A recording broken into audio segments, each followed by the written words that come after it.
When I write instructions for projects like this chairside caddy, I try to make them as complete and helpful as possible.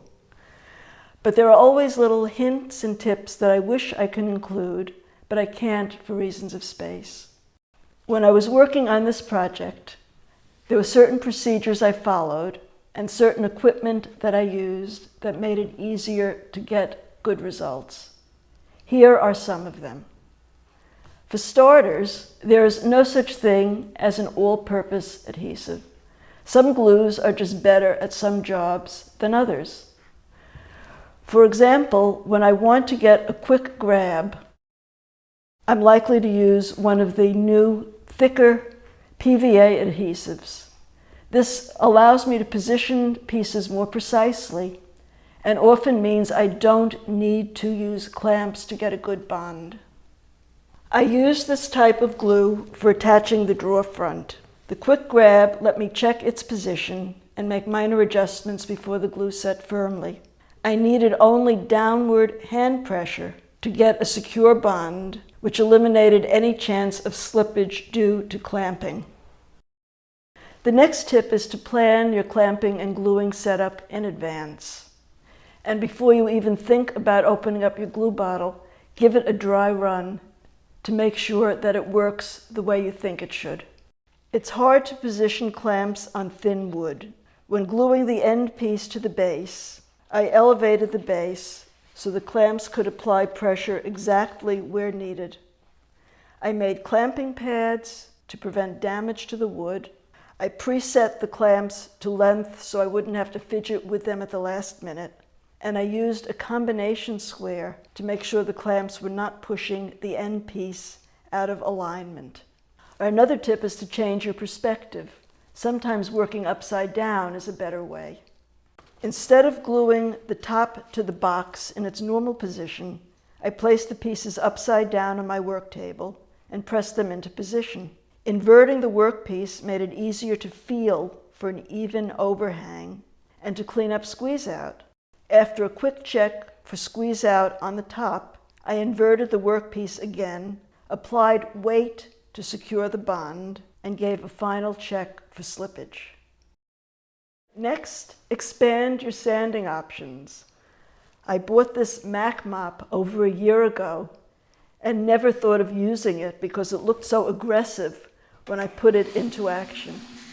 However, when I needed an efficient way to soften the edges of the ovals in the end piece, I decided to give it a try and was impressed at how quickly it did the job. If you've never used a Mac Mop, you'll be impressed too. But check it out on scrap wood first. At 180 grit, it's quite aggressive. And sometimes low-tech is better. I get a lot of mileage out of a piece of 150 grit sandpaper attached to a granite tile with temporary bond adhesive. I found my sanding tile the perfect tool for smoothing the back face of the drawer assembly so it could form a good bond with the drawer back.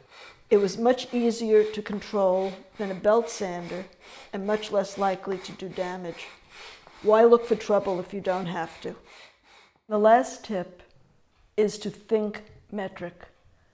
For the longest time, I struggled with finding the right size hole to drill so that dowels, dowel centers, barrel hinges, and similar things would slide in easily, but without excessive play. When I discovered that the recommended hole size for an 8mm barrel hinge was 8.2 millimeters, and found that that really worked well, I decided to apply the same principle to the 1/4-inch dowels. Now, 1/4-inch translates into 6.35 millimeters. I decided to try a 6.5mm drill bit, and lo and behold, it worked perfectly. So that when I had to put them in at the end of this base assembly, I wasn't fighting it. I didn't have to do excessive sanding or play with the hole. In addition, as an extra aid, I cut a small slot at the end of each dowel piece, which reminded me of the Tinker toy that I used to play with as a child. And that compresses ever so slightly when you push it in and makes it easier to get good, reliable results.